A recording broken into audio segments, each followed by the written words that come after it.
Hi there, I'm Valerie Burton. I'm founder of the Coaching and Positive Psychology Institute, or the CAP Institute, as we love to call it. And I am so excited that you've joined me for this coach training intensive preview session, because what I want to talk to you about is how to coach yourself and others to become more resilient, to be happier. And I really believe coaching right now is a more important topic than it's ever been. And that is for several reasons that I'm going to talk about in just a moment. But I love bringing coaching to the forefront. I love talking about it. I love sharing the tools of coaching. And so that's all I want to do in this session with you is really share some tools that you can use. You might be dealing with some specific challenges. Maybe there's a goal in front of you that has felt a bit elusive. Maybe there's a hard conversation you need to have. Whatever the case, I really want to give you a way to basically redirect your emotions and get the clarity you need when you feel stuck. When you feel stuck about how to move forward in a given situation, again, whether it's a goal or a conversation or challenge that is in front of you, and coaching is that tool. So I mentioned that this is a coach training intensive preview. You might be like, well, what's the coach training intensive? So the coach training intensive is the first level coach training at the CAP Institute. It is a 3-day online live training, and we've been doing it for over 11 years at this point. We have trained people in every state in the US and more than 24 countries around the world in how to coach. Many of them have their own coaching practices. Many of them have incorporated coaching into their leadership or their management style.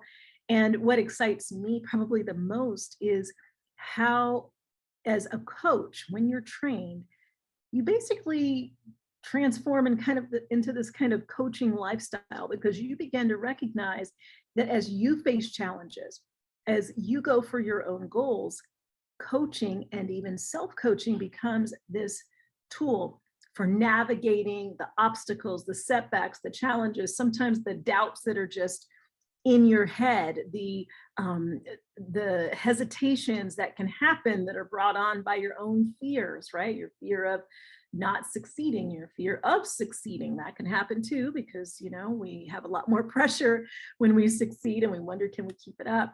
Sometimes it's that fear of disapproval or rejection. Sometimes it's that fear of uncertainty and losing control. And if you think about it, that last fear, that uncertainty and losing control, has really just blown up over the last year and a half or so, because what we have been going through as a world has really created a great deal of uncertainty. These feelings that we have lost control of what's going on an everyday basis. I mean, sometimes there are just decisions that are beyond our control, decisions that are made for us because of the circumstances that we all face. And that can create a great deal of fear, of anxiety. We've been dealing with a lot of change. We've been dealing with grief at an unprecedented level. Probably we've been dealing with more of all of these things, the change, the anxiety, the uncertainty, the grief, at a level that I haven't seen collectively in my lifetime. And so if we think about it, the opportunity for coaching to help all of us at this point is probably the greatest that it's ever been, since coaching has really been an established profession. It is that opportunity to look at where we are and to be very intentional about how we need to grow in order to go to the places that we really want to go to. The circumstances of this period of time haven't all been negative. Some have presented opportunities for living and working differently, the opportunity to slow down, the opportunity to just consider new ways of doing things, the opportunity for businesses to create new services and new ways of serving clients, and even for workers to command more in compensation and flexibility.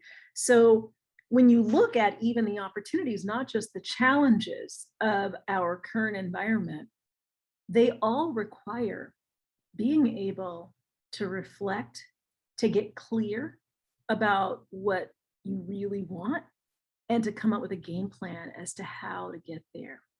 And so, whether you really recognize that you're someone who could coach others in that way, or you just say, I need a tool to be able to navigate this sort of thing myself, this is why I believe coaching right now is such an incredible opportunity and such an important tool set to possess. So there are a couple of reasons why. I've got my notes here if you see me looking down. So the first is, when I talk about the why is coaching such an opportunity right now? Number one, coaching is about moving you from where you are right now, not where you've been, not the past, but where you are today in the present, to where you want to be. Where are you trying to go in the future, whether it's 1 month from now, a year from now, 5 years from now?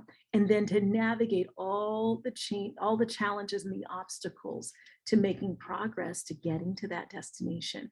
Coaching is about where you are and where you're going. This is part of what really distinguishes coaching from other professions like counseling, therapy, psychology, which often are focused on where you've been and helping you get unstuck from things that have you stuck in the past. That's a really important endeavor, very important, but it's not coaching. And it's important to know that, because coaches who are not licensed as therapists shouldn't be counseling and doing therapy, right? But coaching is, where am I right now? And where am I trying to go? And given the current circumstances, the outlook, the uncertainty, how do I navigate all of that? How can I be resilient? This is one of the 3 reasons I've identified that coaching is more relevant and more helpful than ever. It is a more important resilience skill than ever before. Number 2 is that life just moves fast, and we often don't slow down to notice the emotions that we're feeling, the anxieties that we're feeling, and the desires that we're feeling. So when you're constantly moving from one thing to the next thing, and especially if there's a lot of change and you're constantly having to adapt to that change and to just get used to it, you might not be sitting back going, gosh, I'm not feeling as happy as I normally do, or I'm feeling this kind of constant sense of uncertainty, and that's changing how I show up at work, how I show up in my relationships, how I'm able to plan. But when we're moving so fast, we also often don't notice what our real true desires are. What is it that you really want at this point? What is it? And if you don't slow down, you can just continue doing what you've always done, or just continue doing what you see others around you doing or what's expected, without stopping to question whether or not that's actually the right path at this point in time in this season of your life. And so, because there's been so much change, this is a more important question than ever. And coaching is a powerful tool that can make all the difference in setting forth the right plan and getting clarity about what you want at this stage. I think a prime example right now is that so many people have been working from home who never worked from home, or maybe didn't work from home very often. And many have determined, hey, that's what I want to do. I don't want to go into an office. There are others who figured out they don't like working from home. They like having people around. They realize that that gives them energy. It helps them to be more productive. But without the experience of it, we wouldn't know what we prefer. So when I said there's been opportunity in this, one of the opportunities has been the opportunity to slow down and to notice what we actually really want. There's been some interesting studies that have come out showing that an unprecedented number of people have decided to retire. Now, obviously, some of that just has to do with changes in the economy, has to do with the baby boomers being such a large group, but many of them weren't planning to retire right now. However, in having a chance to slow down, many people realized, I could go ahead and retire. I could actually do something different at this point. and having a break helped them see they prefer the break. So when life is moving fast and we're not slowing down to notice what we really want, to notice the emotions that might be challenging, to notice the anxieties, when we don't slow down, we end up on autopilot in our lives. But when we do slow down, even a forced slowdown, there is a coaching opportunity. There is an opportunity to pivot towards something new or away from something that's no longer working for you. And for so many people, they're still just trying to figure this out, even in the midst of more uncertainty with different variants of coronavirus. So many are going, okay, what do I want to do next? What's most important to me? What would be meaningful? How do I navigate this challenge? How do I deal with the uncertainty? I like to know what's going to happen, when it's going to happen, why it's going to happen. And I don't feel like I have that kind of control. So many need coaching just around those types of feelings. The third reason coaching is even more relevant today than it was a couple of years ago is that wise answers to life's challenges emerge from wise questions. I'm going to say that again. Wise answers emerge from wise questions. And one of the cornerstones of coaching is this ability, this process really of pausing, creating a safe space to ask powerful questions and for those questions to be answered honestly. Because that's when we're able to really, really move forward in powerful ways, get answers we need, wise answers that we need. So wise answers emerge from wise questions. And coaching can provide the kinds of questions that move you forward, that take you out of your box, that help you see possibility in a brand new way. And so I'm going to share with you some questions. I'm just going to actually coach you right here. So a lot of what we teach in the Coach Training Intensive and also in our Certified Personal and Executive Coach program and our Mentor Coaching Experience program is how to create the kind of space and ask the kinds of questions that help someone really, really make meaningful change. And there's a way to do it. There's so many components to it that I can't go into right now, but a big piece of it is helping to focus people on their vision, helping them look up, not just staring at the obstacles in front of them, but looking towards what they really want. Again, those desires. What do you actually want? Even though there's a lot of obstacles right now, some things you don't want, you can't just focus on that. You've got to look up at the vision. So in Life Coaching for Successful Women, which is one of the books that I've written, at almost the very end, the second to last mini chapter in the book, I ask a series of questions, and I'm going to share a few of those. And my invitation to you is that you pause, right? You take a nice deep breath, grab a piece of paper, or you might just do this right there in your laptop, or you might put your answers in your tablet or your phone. But I want you to actually listen for the questions and answer them for you.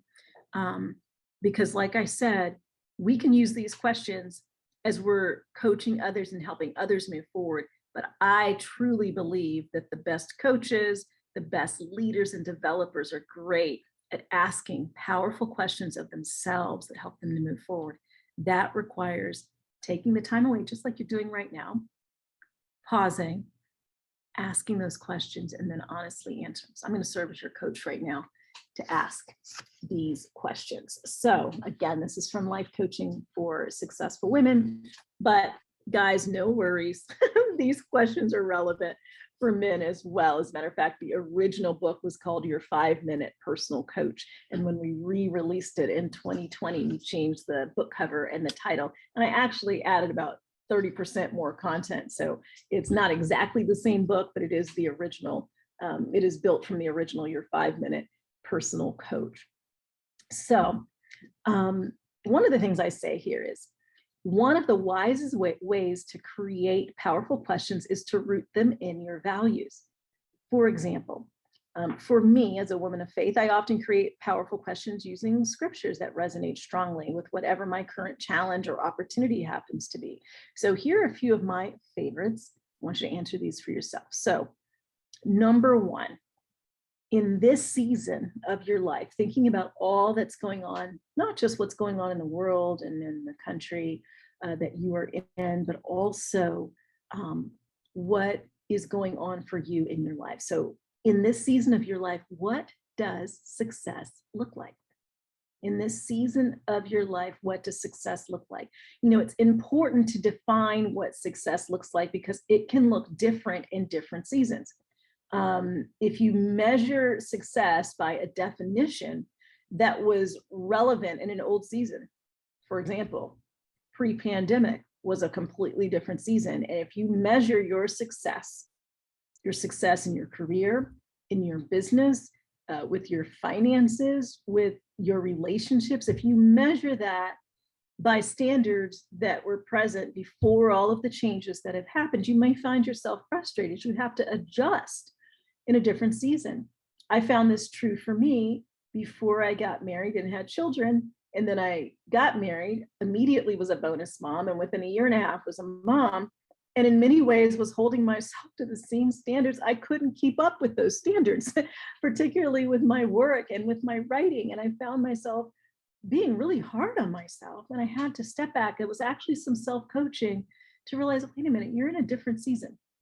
So because family is so important to you and because you have reorganized and reprioritized how you spend your time, you can't operate by the same standards that you did before you were married and had children.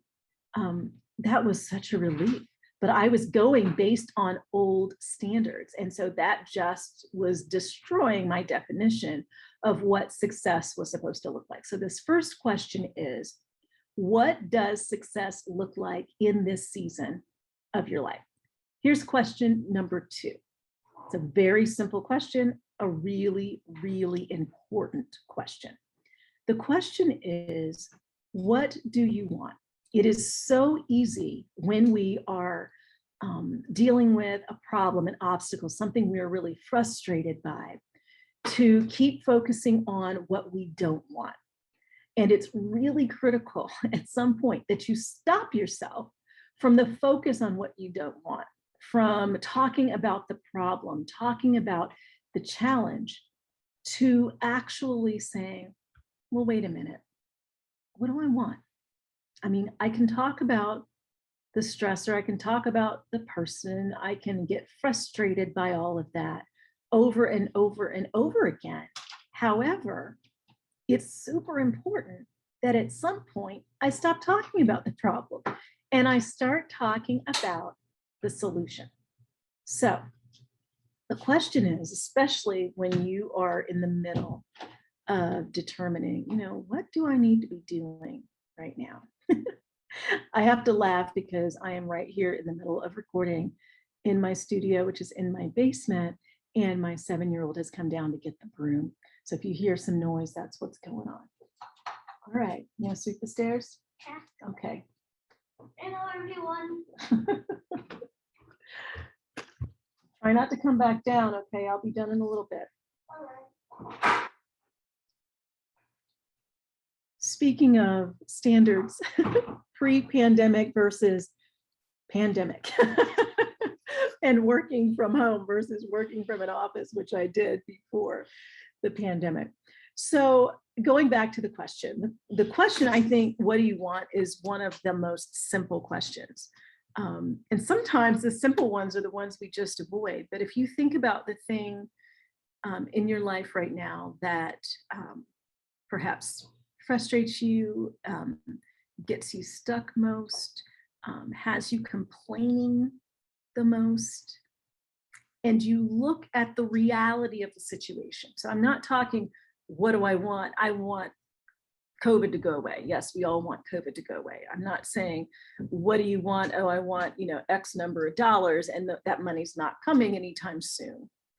What I'm saying is, in light of what the current realities are and the things you keep talking about that you don't want, and looking at what you actually have control of. Like what's within your control to change. What do you want? Perhaps it is that you want to feel more content. Perhaps it is that you want more joy. Perhaps it is that you want more control over your schedule. Perhaps it is that you want more stronger bonds in your relationships or more trust. And then the question becomes, okay, then what would have to happen in order to get that? When you ask, what do you want? Whether you're asking it of yourself or you're asking it of someone who's constantly complaining but not coming up with a solution to the problem.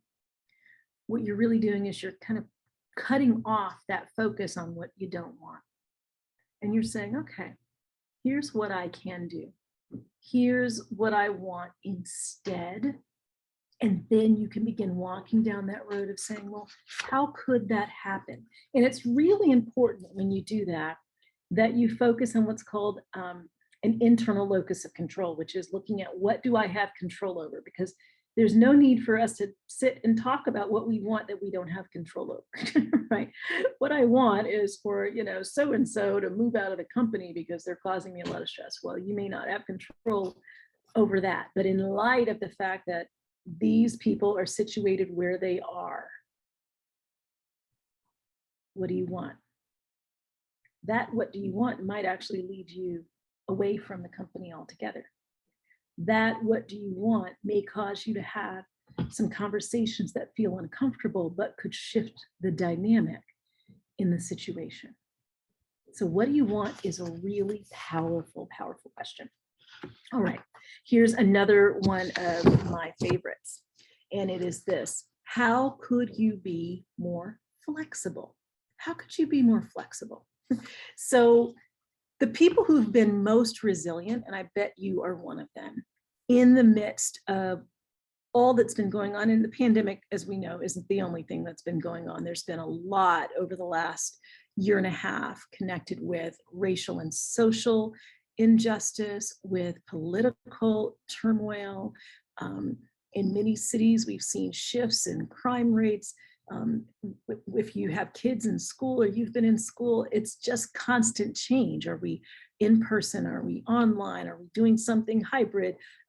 Did we think we were going to be in person and then we just change things back? Are we wearing masks in school? Are we not doing that? I mean, there has just been a lot of decision making.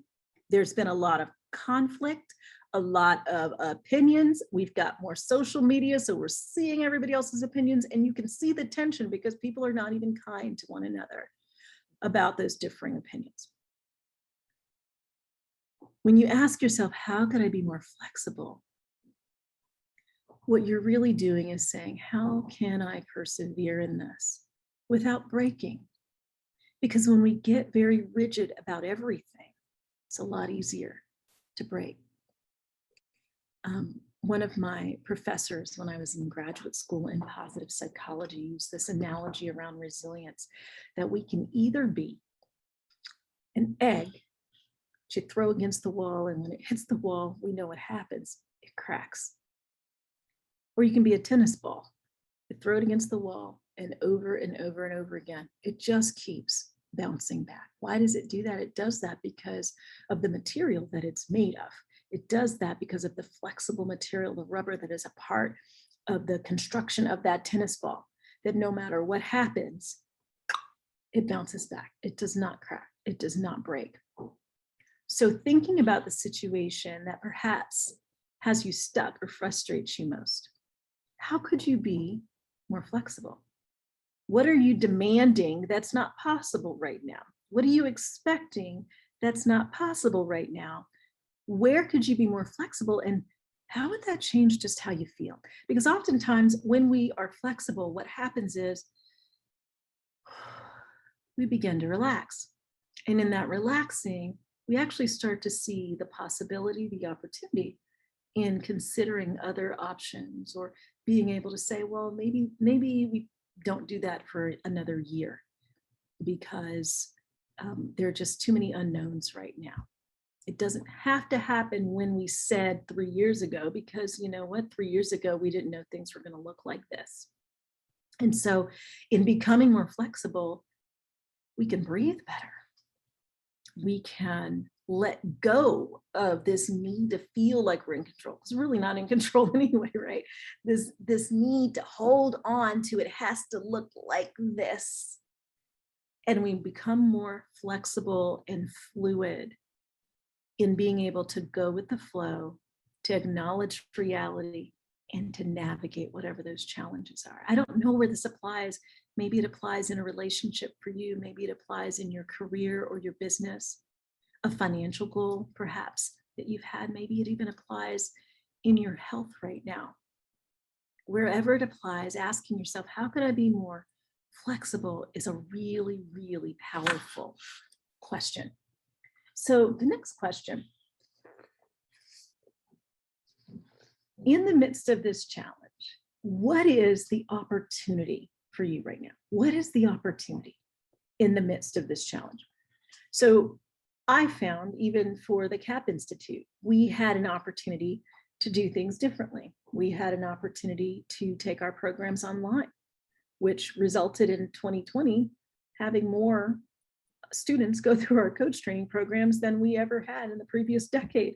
That shocked me. It was unexpected, but it required the answer to the previous question, how could we be more flexible here? And then asking this question that I just asked you, what is the opportunity in the midst of this challenge? There is probably an opportunity to learn something that perhaps you've put off or that you've never learned before. It could be an opportunity towards new relationships, an opportunity to stretch and to grow, an opportunity to reset your vision of where you're going. You know, a lot of people have discovered that their vision has been stressful, that their vision has taken them away from other things and people in their lives that matter. And resetting the vision has helped them to reprioritize their values, what really matters most to them, and to create a vision that feels even more meaningful. That's powerful. When we ask what's the opportunity in the challenge, what we do is we move from focusing just on the challenge and what we can't have, and refocusing on the opportunity the challenge presents and what perhaps we can have as a result of the challenge. So another great coaching question. Now I'm going to take you to a question that is one of my favorite questions when setting goals for yourself or helping others to set their goal. A lot of times people set a goal and they don't understand the why behind the goal or the value that that goal is going to exemplify. And so here's the question. What will your goal give you that you don't have right now? What will your goal give you? So I want you to think about a top goal you have. Just think of one. Okay, it could be a relationship goal, a financial goal, a health goal, a business goal. And ask, what will the goal give me that I don't already have? The reason this is so important is that it helps you understand why the goal truly matters to you. And purpose fuels perseverance. If you have a strong why, if that goal reflects a value that really matters to you, you'll stick with it. I set a goal this summer of being able to have a summer break. I've never done that before. Well, I take that back. A long, long time ago, about 15 years ago, I had a goal of taking 1 month off. And in taking that 1 month off, I actually didn't get the whole month off, but it worked out because I had a family member that had a serious surgery and needed my help. So it still was a good thing. But this summer, I was like, the kids have a summer break. I want a summer break. I want to create meaningful memories with my family. And having some time off will really help me with that. So I decided that I would work a little bit, like 6 to 8 hours a week. And otherwise I would be off. And I would work in mornings when it didn't really impact the kids because they're sleeping in because it's summertime. So I'd work early mornings. And it has been pretty amazing. Um, but it was rooted in a value around creating memories, understanding that our kids are getting older. Our oldest is 16, the next one's 14, and then my son, who you just heard, is 7. And I'm like, this is the time. When else? Go ahead and do this. So, what the goal was giving me was meaningful memories with my family. Family's at the top for me in terms of my values. It also was giving me a bit of a break to refresh and renew, to hopefully come back with more energy and renewed ideas. Again, I had to ask, what will the goal give me? And when I identified the things that the goal would give me, I thought, yeah, I have to do everything I can to make this work. And that was all through coaching. Some of it was self coaching, and some was working with my own coach. Because I planned it out, I basically doubled up on my work in the spring, everything that I needed to be doing in order to take some time off. That all came through coaching and asking these sorts of powerful, powerful questions. So I'm going to leave you with just one more question. This is one of my favorites, and it taps into something I think that all of us really need right now. All of us, I don't care who you are, have had to make some significant changes to be flexible in some new ways over the last year. And sometimes we fail at that.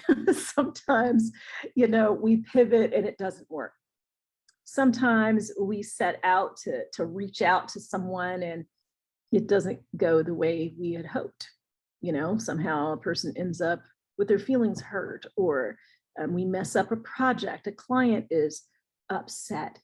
Perhaps we set out to get healthier and lose weight, and it just didn't seem to be working. Maybe you were trying to do something different and better financially. You wanted to negotiate, and the negotiation didn't go well. You had some savings goals, and you didn't exercise as much discipline as you had planned. And then what happens? You start beating yourself up. This is the question I want you to ask on that thing that you've been hard on yourself about. It's, if your best friend was going through the challenge you face, how would you treat them and what would you say? If your best friend was going through the challenge that you face, how would you treat them and what would you say? This is a powerful question because oftentimes we have far more compassion for others when they are having a difficult time than we have for ourselves. We have this expectation sometimes of perfectionism with ourselves that we simply don't have for others. And so what we do is we start beating ourselves up. We're basically trying to punish ourselves for not doing what we think we should have done. But if instead we were to say, if this were my best friend, somebody I really cared about, and they were dealing with the same thing, I probably wouldn't beat them up. What would I say? How would I actually encourage them? You'll notice something about all of these questions from a coaching perspective. And this is something we teach in our coach training. These are what questions and how questions. These are not closed-ended questions. They are open-ended questions that provoke thought, that require honesty and thinking, right, about what the answers really are. But they also open you up to new possibilities, to ideas that can help you move forward in a more powerful way. I mean, obviously, there's clearly more to coaching than just the powerful questions, but the powerful questions alone can do wonders for finding those wise answers. Like I said, one of the reasons coaching is more relevant than ever is that wise answers require wise questions. So I hope you were writing furiously and getting your own ideas as I was coaching you through those questions. But I want you to use those questions also in your own life with those that you lead or with peers as they are getting stuck and trying to come up with answers. You might use them with your own team if you're managing or directing others. You might even use them with your kids if you have kids, right? To help them find solutions. Coaching is powerful in so many ways. I wanted to just give you a little taste and specifically point out that coaching right now is a resilience skill. That ability to not just react to everything that's happening, but to actually respond to it, respond intentionally by pausing, giving yourself the space to answer questions, and then answering those questions in really honest ways. So if this intrigues you at all, I want to invite you to our upcoming coach training intensive. We have a new coach training intensive, our third one this year, coming up September 11th through the 13th. It is live and online, but you would be amazed at how powerful it is to connect in our CTI online. In fact, we've had people, more than one, we've had a few people go through our online coach training intensives who pre-pandemic went through our in-person, who've actually said that as powerful as the in-person was, they actually enjoyed the online even better, felt that there was a greater level of intimacy, that they had more focus. We keep it going in a really energetic kind of way with 3 trainers in the coach training intensive, kind of just shifting things and doing a lot of Q&A and small groups. You actually work in cohorts of 3 as you actually begin using our coaching model that is exclusive to the CAP Institute, that is rooted in research and easy to use, that is a framework for your coaching sessions. And so that is super powerful. So it's September 11th through the 13th. We are coming up on a deadline for our last early bird period, which will be Monday, August 9th. And then after that, registration is still open at our regular rate, our standard rate. We'd love to have you. If you register right now, and depends on when you're watching this, but if it's still early August, then you're able to do a 2-payment plan if you want to break it up into 2 payments. And if you have any questions that you need answered, you can talk to our coach training program manager, Alexis Murray. You probably, you may have already interacted or gotten emails from her in the past, but if not, it's amurray@capinstitute.com, and we'll share all of that information in your email as well. Or you can give her a call. So we would love to see you. Our coach training intensive is actually the prerequisite to our certified personal and executive coach program, which is our live online. It's always been online since we launched it in 2011 certification program. It's 6 months long.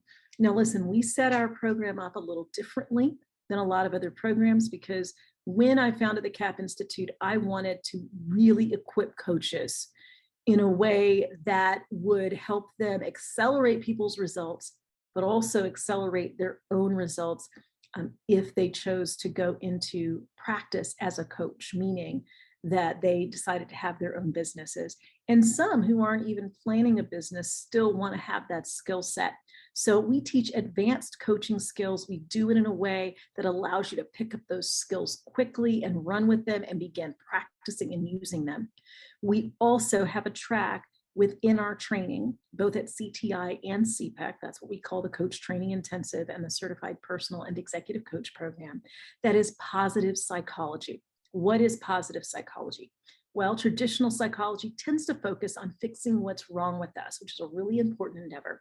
But positive psychology, rather than the study of what happens when things go wrong, is the study of what happens when things go right. What is it that causes us to flourish, to be happy, to perform at our best levels, to be resilient? That's positive psychology, and it is the perfect academic underpinning for coaching. And so we teach the research of positive psychology and how you can incorporate that into your coaching practice. And then the third element of our coaching program is business development. So no matter what, you're getting coaching skills training at an advanced level. You're getting the research-based training of positive psychology. And then we are helping you not only with the plan, but the know-how when it comes to business development and building a coaching practice. All those tools, the forms, the understanding of how to get clear about your niche, how to target that niche, how to communicate with them, all of those things that are so very important. So that's a bit about our program. We would love to see you there, or maybe you know someone that's been talking about coaching.